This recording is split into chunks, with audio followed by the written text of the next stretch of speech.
Good morning friends सकार गुरुत्वपूर्ण खबर आपण मानक स्वागत मुझे तो फ्रेंड्स प्रत्येक दिन भली बहुत गुड़ी पछा पछा खबर सहित जहाँकि पीएम किसान कालिया योजना ठू आरंभ कर राशन कार्ड ई श्रम कार्ड बड़ बड़ घोषणा यह खबर भितर रही तेणु आपण मैंने 2 मिनिट अधिक समय दे ए वीडियो को निश्चित शेष पर्यंत देखंतु कारण आज वीडियो देखापी आपन को कौन न्यूज पेपर किंबा खबर कागज देखा पड़ोनी से चलतु भाई मैंने बेसी डेरी नक भिड नजर पकईवा तेज नजर पकईवा पूर्व जदि आम चैनल प्रथम आसी भिड देखुं तेज आम चैनल को सब्सक्राइब कर पाखे घंटी चिन्ह को दबे ऑल नोटिफिकेशन को दबे दिंतु कारण आम जिते बेले भी भिड छाड़ू आपण पाखे पहुँचब सर्वप्रथम नंबर 1 समस्त खाउटी आसला भी झटका अणायत बजार दर अत्यावश्यक सामग्री उच्चा बजार दर में खाउटी लहुलुहाण वर्तमान एवं स्थिति जे खाउटी महंगा मारू रक्षा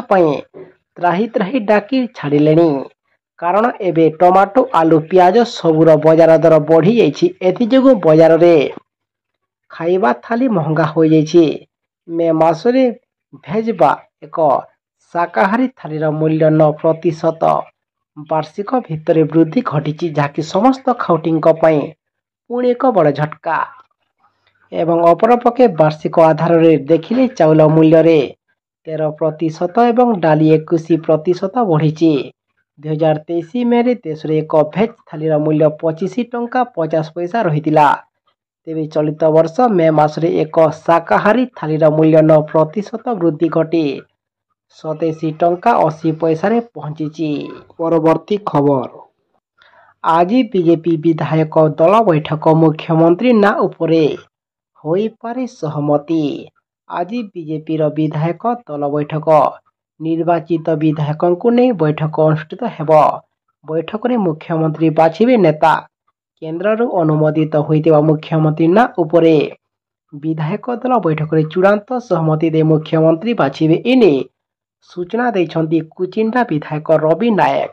परवर्ती खबर आसिला पुणी पाणीपाग सूचना को नहीं पुणी एक बड़ खबर आगामी 4 दिन राज्य में जारी रहिबो ग्रीष्म प्रभाव 3 ରୁ 4 डिग्री बढ़ीपारे दिन तापमात्रा उष्म आर्द्रता जलवायु स्थिति लगी रहिबो एने पूर्वानुमान करिछि आंचलिक पाणीपाग केन्द्र सारा राज्य में एबे भी जारी रही ताती विशेषकर उपकूल में कलबल करुछि गुलगुली ना तातीरू मिलुछि त्राही ना गुलिगुली मिलुछि आश्वस्ति जहाँकि यहाँ भितर आश्वस्तिकर कथा होउछि 10 तारिख सुधा ओडिशा छुईपारे मौसुमी बोली सूचना रही 2 ରୁ 3 दिन भितर दक्षिण ओडिशा छुईब पर यह राज्य अन्य अंचल को स्पर्श विस्तारित हेबो बोली पूर्वानुमान करिछि आंचलिक पाणीपाग केन्द्र।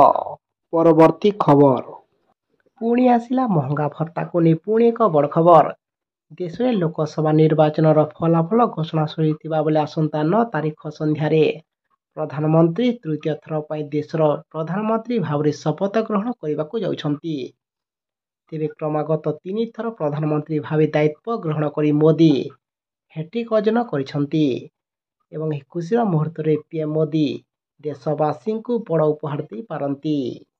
जून 4 तारिख में फलाफल घोषणा हेबा परे केंद्र सरकार देशवासी को एक बड़ उपहार देवे बोले निर्वाचन पूर्व बेस चर्चा हेउतिला एबे रेजल्ट घोषणा सरिथिबारु केंद्र कर्मचारी को एबे किबा केबे उपहार मिलुछि ताहाकु लक्ष लक्ष कर्मचारी उत्सुकतार सहित चाहि रहिछंती खबर मुताबक केंद्र सरकार कर्मचारी को महंगा भत्ता डीए वृद्धि करि पारंती। परवर्ती खबर संविधान को मथारे लगैले मोदी आसंता एही तारिख रे प्रधानमंत्री भाव में नेबे शपथ नेशनल डेमोक्रेटिक अलायंस संसदीय दलर बैठक में प्रधानमंत्री मोदी जोग देथिले एही समय से तांको कपाल रे भारतर संविधान लगाइथिले एही समय भाजपार वरिष्ठ नेता प्रहलाद जोशी एनडीए संसदीय दल बैठक में कहते जे मोदी रविवार तृतीय थर पर प्रधानमंत्री भाव में शपथ ग्रहण करिवे।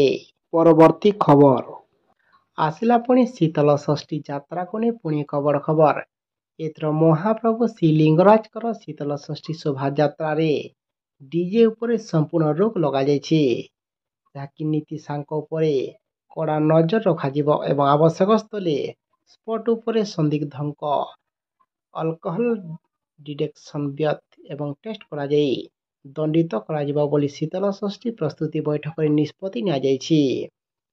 ତେବେ ଏନେଇ ମନ୍ଦିର କାର୍ଯ୍ୟାଳୟ ପରିସରରେ ଅତିରିକ୍ତ ଜିଲ୍ଲାପାଳ ତଥା କାର୍ଯ୍ୟନିର୍ବାହୀ ଅଧିକାରୀ ରୁଦ୍ର ନାରାୟଣ ମହାନ୍ତିଙ୍କ ଅଧ୍ୟକ୍ଷତାରେ ଏହି ବୈଠକ ଅନୁଷ୍ଠିତ ହୋଇଯାଇଥିଲା। ପରବର୍ତ୍ତୀ ଖବର ଆସିଲା ପୁଣି ଗ୍ୟାସ୍ଧାରୀଙ୍କ ପାଇଁ ପୁଣି ଏକ ଖୁସି ଖବର। ଦେଶରେ ଲୋକସଭା ନିର୍ବାଚନ ସମାପ୍ତ ହୋଇଛି। ଏହାରି ଭିତରେ ଗ୍ରାହକଙ୍କୁ ମିଳିଛି ଭେଟି। କମିଲା ଏଲ୍‌ପିଜି ସିଲିଣ୍ଡର ଦର। ସିଲିଣ୍ଡର ପିଛା 69.50 ଶସ୍ତା ହୋଇଛି। ତୈଳ ମାର୍କେଟିଂ କମ୍ପାନୀଗୁଡ଼ିକ ଦେଶରେ 19 କିଲୋଗ୍ରାମ କମର୍ସିଆଲ ଏଲ୍‌ପିଜି ସିଲିଣ୍ଡର ମୂଲ୍ୟରେ ହ୍ରାସ କରିଛନ୍ତି। ଫଳରେ ଦିଲ୍ଲୀରେ 69.50, କୋଲକାତାରେ 72 ଟଙ୍କା, ମୁମ୍ବାଇରେ 69.50 ଏବଂ ଚେନ୍ନାଇରେ 70.50 ଶସ୍ତା ହୋଇଛି। ପରବର୍ତ୍ତୀ ଖବର ଆସିଲା ପୁଣି ସମସ୍ତ ରୋଗୀଙ୍କ ପାଇଁ ପୁଣି ଏକ ବଡ଼ ଖବର। କଟକ ବଡ଼ ଡାକ୍ତରଖାନାରେ ରୋଗୀଙ୍କୁ ଖାଦ୍ୟ ତାଲିକାରେ ପରିବର୍ତ୍ତନ କରାଯାଇଛି। ରାଜ୍ୟ ସରକାର ରୋଗୀଙ୍କ ପିଛା ନିର୍ଦ୍ଧାରିତ ଖାଦ୍ୟ ମୂଲ୍ୟ ବୃଦ୍ଧି କରିବା ପରେ ଖାଦ୍ୟ ତାଲିକାରେ ଆମିଷ ଯୋଡ଼ି ହୋଇଯାଇଛି। ଏଣିକି ସପ୍ତାହକୁ 3 ଦିନ ରୋଗୀଙ୍କୁ ଆମିଷ ଖାଦ୍ୟ ଦିଆଯିବ। ବୁଧବାର, ଶୁକ୍ରବାର ଏବଂ ରବିବାର ଆମିଷ ଖାଦ୍ୟ ମିଳିବ। ଆମିଷ ଖାଦ୍ୟ ଭାବେ ଅଣ୍ଡା ଏବଂ ମାଛ ତରକାରୀ ଥାଲିରେ ରହିବ। ପରବର୍ତ୍ତୀ ଖବର ଆସିଲା ଖୁସି ଖବର। ରାସନ କାର୍ଡର ନୂଆ ଲିଷ୍ଟ ଜାରି। ଆସିଲା ସମସ୍ତ ରାସନ କାର୍ଡଧାରୀଙ୍କ ପାଇଁ ଏକ ପୁରାତନ ଯୋଜନା, ଯେଉଁଥିରେ ଦାରିଦ୍ର୍ୟ ସୀମାରେଖା କିମ୍ବା ତଳ ଶ୍ରେଣୀର ଲୋକଙ୍କ ପାଇଁ ସରକାରଙ୍କ ଦ୍ୱାରା ସାହାଯ୍ୟ କରାଯାଏ, ଯାହାଦ୍ୱାରା ସେମାନେ ଏକ ଭଲ ଜୀବନଯାପନ କରିପାରିବେ। ରାସନ କାର୍ଡର ଅତ୍ୟାବଶ୍ୟକ ନଜର ରଖି ଏବଂ ଗରିବ ନାଗରିକଙ୍କୁ ସାହାଯ୍ୟ କରିବା ପାଇଁ ପ୍ରତିବର୍ଷ ସରକାର ଲକ୍ଷେ ଯୋଗ୍ୟ ଲୋକଙ୍କୁ ରାସନ କାର୍ଡ ପ୍ରଦାନ କରନ୍ତି ଏବଂ ସେମାନେ ସରକାରଙ୍କ ସୁବିଧାଗୁଡ଼ିକର ହିତାଧିକାରୀ ହୋଇଥାନ୍ତି। କେନ୍ଦ୍ର ସରକାରଙ୍କ ଦ୍ୱାରା ଏହି ଯୋଜନା ସହରାଞ୍ଚଳରୁ ଗ୍ରାମାଞ୍ଚଳ ପର୍ଯ୍ୟନ୍ତ ସମସ୍ତ ଯୋଗ୍ୟ ବ୍ୟକ୍ତିଙ୍କୁ ସୁବିଧା ପ୍ରଦାନ କରୁଛନ୍ତି। ପୂର୍ବ ବର୍ଷ ପରି ଏ ବର୍ଷ ମଧ୍ୟ 2024ରେ ରାସନ କାର୍ଡ ହିତାଧିକାରୀଙ୍କୁ କିମ୍ବା ହିତାଧିକାରୀ ପ୍ରସ୍ତୁତି ଚାଲିଛି। କେନ୍ଦ୍ର ସରକାରଙ୍କ ଦ୍ୱାରା ରାସନ କାର୍ଡ ଯୋଜନା 2024 ମସିହାର ରାସନ କାର୍ଡ ତାଲିକା ପ୍ରସ୍ତୁତି ଚାଲିଛି, ଯାହା ଗତ ମାସରେ ଦେଶର ଗ୍ରାମାଞ୍ଚଳର ପରିବାର ପାଇଁ ସରକାର ଏକ ଗୁରୁତ୍ୱପୂର୍ଣ୍ଣ ସୂଚନା ପ୍ରକାଶ ଦେଇଛନ୍ତି। ଯେଉଁମାନେ ରାସନ କାର୍ଡ ପାଇଁ ଆବେଦନ କରିଛନ୍ତି ସେମାନଙ୍କୁ ଏଥିରେ ଯଥାଶୀଘ୍ର ରାସନ କାର୍ଡ ମିଳିପାରିବ। ପରବର୍ତ୍ତୀ ଖବର ଓଡ଼ିଶା ମହିଳାମାନଙ୍କୁ ଟଙ୍କା ଦେବେ ସରକାର, ଖାତାକୁ ଆସିବ ଟଙ୍କା। ମହିଳାଙ୍କୁ ସରକାରଙ୍କ ମହାଭେଟି। ଖାତାକୁ ଆସିବ 6,000 ଟଙ୍କା। କେବେ କେମିତି ଜାଣନ୍ତୁ। ପ୍ରତ୍ୟେକ ଶ୍ରେଣୀରୁ ଧ୍ୟାନ ରଖି ସରକାର ଯୋଜନା ଜାରି ରଖିଛନ୍ତି। ଅନେକ ଯୋଜନା କେନ୍ଦ୍ର ସରକାରଙ୍କ ଦ୍ୱାରା ପରିଚାଳିତ ହେଉଥିବା ବେଳେ କେତେକ ରାଜ୍ୟ ସରକାରଙ୍କ ତରଫରୁ ପରିଚାଳିତ ହେଉଛି। ଆଲୋଚନା କରାଯାଉଥିଲା ଏହି ଯୋଜନାରେ ନାମ ହେଉଛି କିମ୍ବା କରାଯାଉଥିବା ଏହି ଯୋଜନାର ନାମ ହେଉଛି ପ୍ରଧାନମନ୍ତ୍ରୀ ମାତୃ ବନ୍ଦନା ଯୋଜନା। ଓଡ଼ିଶାରେ ବହୁମତ ହାସଲ କରି ବିଜେପି ନୂଆ ସରକାର ଗଢ଼ି ସାରିଛି, ଯାହାଦ୍ୱାରା କେନ୍ଦ୍ର ସରକାରଙ୍କ ସମସ୍ତ ଯୋଜନା ଓଡ଼ିଶାରେ ଲାଗୁ ହୋଇପାରେ। ନୂଆ ସରକାର ଆସିବା ପରେ ଲୋକମାନେ ଏହି ଲାଭ ପାଇପାରନ୍ତି ବୋଲି କୁହାଯାଉଛି। ଏହି କ୍ରମରେ ମହିଳାମାନଙ୍କୁ ମଧ୍ୟ ପିଏମ୍ ମାତୃ ବନ୍ଦନା ଯୋଜନାରେ ଲାଭ ମିଳିପାରେ, ଯାହା ଅଧୀନରେ ସରକାର ଗରିବ ମହିଳାଙ୍କୁ ଆର୍ଥିକ ସହାୟତା ପ୍ରଦାନ କରିବାକୁ ଯାଉଛନ୍ତି। ପରବର୍ତ୍ତୀ ଖବର ଆସିଲା ପୁଣି ଇ-ଶ୍ରମ କାର୍ଡଧାରୀଙ୍କ ପାଇଁ ଖୁସି ଖବର। ଦେଶର ଅଧିକାଂଶ ଶ୍ରମିକ ଅଣସଂଗଠିତ କ୍ଷେତ୍ରରେ କାର୍ଯ୍ୟ କରନ୍ତି। ଏହି କ୍ଷେତ୍ରରେ କାର୍ଯ୍ୟ କରିଥିବା ଲକ୍ଷ ଲକ୍ଷ ଲୋକଙ୍କୁ ଅର୍ଥନୈତିକ ସୁରକ୍ଷା ଯୋଗାଇବା ପାଇଁ ସରକାର ବିଭିନ୍ନ ପ୍ରକାରର ଯୋଜନା ଚଳାଇଛନ୍ତି, ଯେଉଁଥିରୁ 2020ରୁ ଆରମ୍ଭ ହୋଇଥିବା ଇ-ଶ୍ରମ କାର୍ଡ ସ୍କିମ୍ ବହୁତ ଲାଭ ସହିତ ପରିଚାଳିତ ହେଉଛି। ସେହିଭଳି ରାଜ୍ୟରେ ରାଜ୍ୟ ସରକାରଙ୍କ ଦ୍ୱାରା ସିଧାସଳଖ ବ୍ୟାଙ୍କ ଆକାଉଣ୍ଟକୁ ଟଙ୍କା ପଠାଇବାକୁ ଯାଉଛନ୍ତି ସରକାର। ଏହି କାର୍ଡଧାରୀ ଯୋଜନା ସହିତ ସମ୍ପୃକ୍ତ ବ୍ୟାଙ୍କ ଆକାଉଣ୍ଟରେ 1,000 ଟଙ୍କା ଟ୍ରାନ୍ସଫର କରାଯାଇପାରେ ଏବଂ ତା ସହିତ ମୋଦି ସରକାରଙ୍କ ମାଧ୍ୟମରେ 2 ଲକ୍ଷ ଟଙ୍କା ପର୍ଯ୍ୟନ୍ତ ଦୁର୍ଘଟଣା ବୀମା ମଧ୍ୟ ଉପଲବ୍ଧ ରହିଛି। ସରକାରଙ୍କ ଦ୍ୱାରା ପ୍ରକାଶିତ ତଥ୍ୟ ଅନୁଯାୟୀ ବର୍ତ୍ତମାନ ପର୍ଯ୍ୟନ୍ତ କୋଟି କୋଟି ଲୋକ ଇ-ଶ୍ରମ କାର୍ଡ ଯୋଜନା ଅଧୀନରେ ତିଆରି ହୋଇଥିବା ସେମାନଙ୍କର ଇ-ଶ୍ରମ କାର୍ଡ ପାଇଛନ୍ତି। ସେଥିପାଇଁ ଆମେ ଆପଣଙ୍କୁ ଅନୁରୋଧ କରୁଛୁ କି ଆପଣମାନେ ମଧ୍ୟ ଯଥାଶୀଘ୍ର ଏଥିରେ ଆବେଦନ କରନ୍ତୁ।